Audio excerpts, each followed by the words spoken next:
人讲家己在一层是较赢看别人。今日教育部举办期一职工颁奖典礼，表扬42组58个人伫咧各种技职领域有好表现。希望大家看到一寡选手，会当知影讲行行拢会出状元。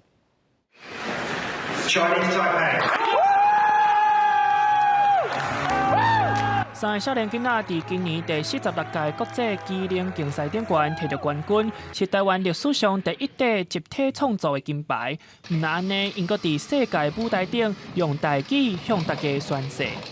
我代表全体参赛选手宣誓，本着世界机灵大赛精神，公平竞赛，尊重甲遵守道德行为原则、竞赛规定，甲世界机灵大赛的价值甲理念。我当初只是认为讲，宣誓讲中文，敢若无啥物特别的。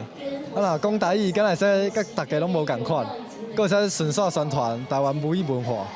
接到教育部举办期职职工颁奖典礼，表扬伫国际比赛有好成绩的选手，也有伫无共技职领域有好表现的高人，总共有42组58人得奖。其中转去故乡婚姻未了，接厝内稀缺仔的林家华，利用伫学校学到的物件，顺利提升台湾貂的产量，阁销去国外，得到百大青龙的肯定。人讲咱回去的时阵，是大人嘛老啊，伊要甲你教嘛无体力，所以咱就是希望较早学，然后较早甲因的技术学起来，嘿，啊加上学校学的物件，甲加入去，然后去做改变。教育部长潘文忠致辞表示，希望透过这个颁奖典礼，让大家看到技职好好啊读，绝对会有前途。记者林书小桂林台北报道。